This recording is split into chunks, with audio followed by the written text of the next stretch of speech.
Sir, இப்போ இந்த வேடன வந்து அரெஸ்ட் பண்ணி, இப்ப இந்த விஷயங்கள் பண்ணும்போது, இது ஏன் இப்படி வெளில வந்தது அப்படின்னு பார்க்கும்போது, மக்கள் ரொம்ப கொந்தளிச்சு, மக்கள் எல்லாருமே வந்து இது பெருசா பேசும்போது, எல்லா சமூக வலைதளத்திலயும் இது வந்து ஸ்ப்ரெட் ஆகும்போது தான், இந்த வேடன்ற ஒரு பெர்சன் பத்தி இன்னும் ஒரு பூதாகரமா வெடிக்கிற மாதிரி இருக்கு சார். ஸோ மக்களோட பவர் என்னன்றது இப்ப கண்டிப்பா எல்லாருக்கும் தெரிஞ்சிருக்கும்ல சார்? ஆமா, கண்டிப்பா. அதாவது என்னன்னா, சாதி மதங்களை கடந்து இன்னைக்கு வந்து வேடன் பின்னாடி திரண்டு நிக்கிறாங்க.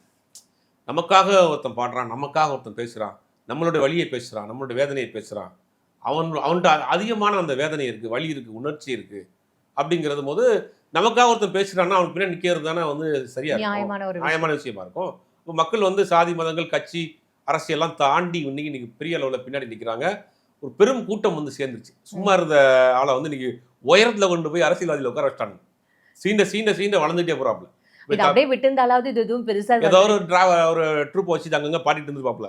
இன்னைக்கு வந்து பெரிய ஹீரோ ஆக்கி விட்டானுங்க. இது வந்து இன்டர்நேஷனல் லெவல்ல இது ஒரு பெரிய பேசு பொருளாயிருச்சு. இன்டர்நேஷனல் லெவல்ல ஏன்னா, உலகம் முழுக்க ஈழத்தமிழர்கள் இருக்காங்க. அவங்க பூரா அத எடுத்து பேச ஆரம்பிச்சுட்டாங்க. இப்ப வேடனோட சாங்ஸ எல்லாருமே எல்லா இடத்துலயும் இப்ப பரப்புற மாதிரி பார்க்கப்படுது. பரப்ப ஆரம்பிச்சுட்டாங்க. நெறைய பார்த்தீங்கன்னா, சோசியல் மீடியால இத பத்தின விஷயங்கள் பேச ஆரம்பிச்சுட்டாங்க. அப்போ வந்து நீங்க வந்து ஒரு வீரியமிக்க ஒரு விதை வந்து எந்த மண்ணில போட்டாலும், அது முளைச்சு வந்துரும் அப்படிங்கிறதுக்கு ஒரு சான்று தான். நீங்க வந்து அவன வந்து சாதியா, மதமா, இனமா, மொழியா, கருப்பா, சிவப்பா, காசு இருக்கா, இல்லையா அப்படின்னு எத வச்சு நீங்க ஒடுக்குனாலும் சரி. அது ஒரு வீரியமிக்க விதையா இருந்தா, அது எந்த மண்ணுல இருந்தாலும் முளைச்சு வெடிச்சு வந்துரும் அப்படிங்கிறதுக்கு வேடனுடைய உதாரணம்.